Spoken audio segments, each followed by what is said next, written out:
হলো হারামখোর। এবার আঙ্গুলটা এক জায়গায় থেমে গেছে।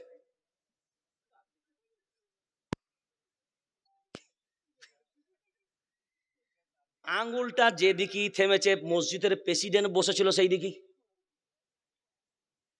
নামাজের পরেই বলে আঙ্গুল নাড়াও, কোনো সমস্যা নাই, কিন্তু আঙ্গুলটা আমার দিকে থামলো কেন? এখন বললেন গাড়ির ব্রেক মারেন না মারেন না, এখন ব্রেকটা যেখানেই মারেন গাড়িটা কি সেখানেই দাঁড়ান না, একটু যায়? এই কথা বলে না। ইমাম সাহেব বাচ্চারা হাতটা আটকাতে গেছে যে জায়গায়, হয়তো আটকায়নি, হয়তো থেমেছে এমন জায়গায়, সোজাটা হয়েছে প্রেসিডেন্টের দিকে।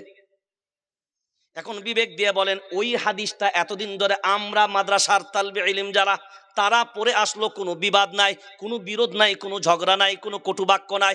ওই হাদিসটা যখন মেম্বার থেকে প্রচারের জন্য দাঁড়ালাম, ওই হাদিসটা যে কি তার মান ইমাম তখন বুঝতে পারলো। এতদিন বুঝতে পারে নাই। আপনি হাদিসের দাস দিয়ে দিলেন, ছাত্রদেরকে ছড়ি নিয়ে দিলেন, চুপচাপ শুনবে আর ক্লাসে চলে যাবে, সব জাজ্জির রুমে চলে যাবে।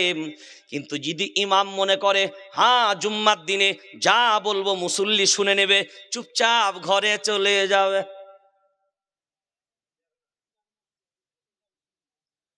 নামাজ না পড়ে ইমামের বিচার আগে হবে।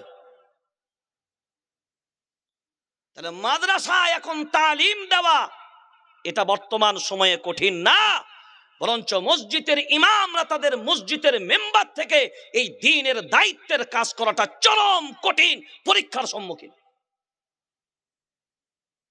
সেই ইমামদেরকে অবহেলা করেন, সেই ইমামদের বিরুদ্ধে কটূক্তি করেন, সেই ইমামদের বিরুদ্ধে কথা বলেন। জুবান কন্ট্রোল করে নেন, কারণ ইমামরা কারা? ওয়ারাসাতুল আম্বিয়া। আমরা তো বলি সবাই আল ইমামু দামিনুন, ইমামরাই হলো সমাজের জিম্মাদার। আর এই ইমামের যদি মর্যাদা আপনি বুঝতেন, وَإِذِ ابْتَلَى إِبْرَاهِيمَ رَبُّهُ بِكَلِمَاتٍ فَأَتَمَّهُنَّ قَالَ إِنِّي جَاعِلُكَ لِلنَّاسِ, হ্যাঁ এইটা বুঝবেন, লিন্নাসি ইমামা।